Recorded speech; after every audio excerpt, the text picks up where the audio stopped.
Hello, and welcome to the video. Today we will be breaking down how to use cheap conditioner as a deep conditioner.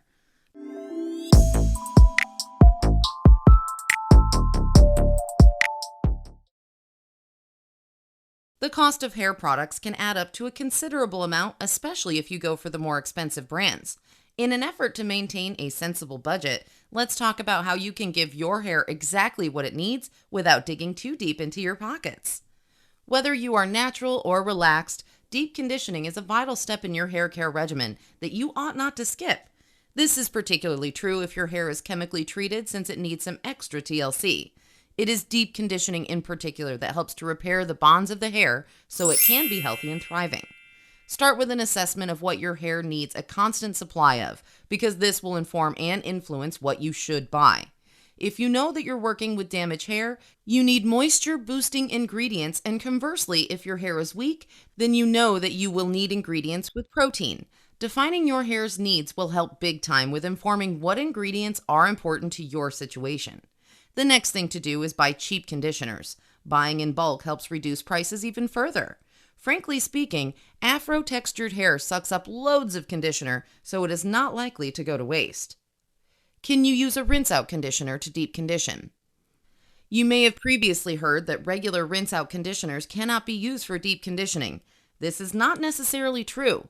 You may just need to add a few things to the rinse-out conditioner to boost its effectiveness when you use it to deep condition. All in all, cheap rinse-out conditioners make a great base for whipping up something just as potent as a store-bought deep conditioner. How do you level up a rinse-out conditioner? Regular conditioner is designed to quickly replace the moisture that is stripped during shampooing to get the hair cuticles back in line. With that said, here are some ingredients to keep handy to use as additives to level up your regular conditioner to a deep conditioner. These can also be used as standalone ingredients for homemade conditioning potions. Here they are in no particular order. Honey, plain Greek yogurt, extra virgin olive oil, coconut oil, or avocado oil, mayonnaise, avocados, shea butter.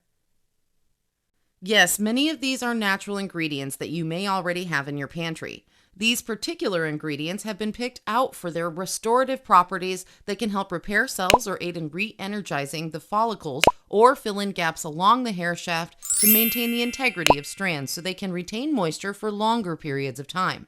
Of course, this list is not exhaustive. If you find you have allergies to any of these, then substitutions can be made that are more agreeable to you. You may feel free to add natural oils, butters, or essential oils that are beneficial to your hair and scalp. Click the tab above or the link in the description to learn more about using essential oils to grow your hair. To this end, knowledge of the properties of these ingredients comes in handy, so if you're not yet up to speed on their benefits in hair care, a crash course may be in order. Let's get started. Honey. Now, when you add honey to a conditioner, it acts like a humectant in your hair. This means that it pulls moisture from the atmosphere into your hair, which will then boost sheen and moisture levels in your strands. If you're enjoying this video, then please give us a like, and a sub to the channel would be amazing too. Now back to the video. Greek yogurt. You can use plain Greek yogurt as the base for a homemade conditioner or add it to your rinse-out conditioner in order to get a good protein-based deep conditioning treatment. This will, of course, fill in the gaps in your hair strands, increase its strength, and ultimately increase moisture retention. Extra virgin olive oil, coconut oil, or avocado oil. These oils are all penetrating oils. To learn more about the best oils to use in your hair, click the tab above or the link in the description. Adding any of these oils to your cheap conditioner will help boost moisture levels in your strands, which improves elasticity and reduces breakage. Mayonnaise.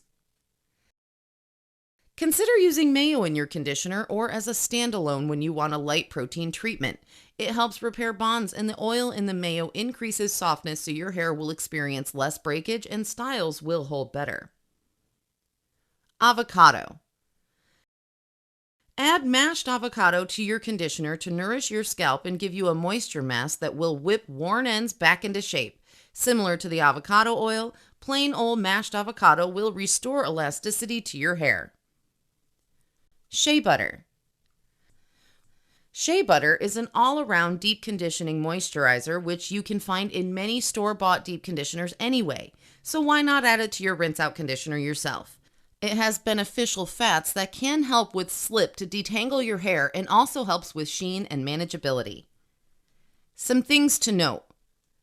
You will get better results with any deep conditioner when you use heat to aid the deep conditioning process. Heat opens up your hair cuticle, allowing more of the moisturizing or strengthening ingredients into your strands.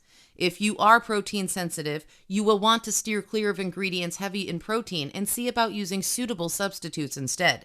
Even if you're not protein sensitive, you might still fall victim to protein overload if you're not mindful of how much protein you're actually adding to a conditioner, which might already have protein in it, or the frequency with which you incorporate your revved up conditioner in your regimen.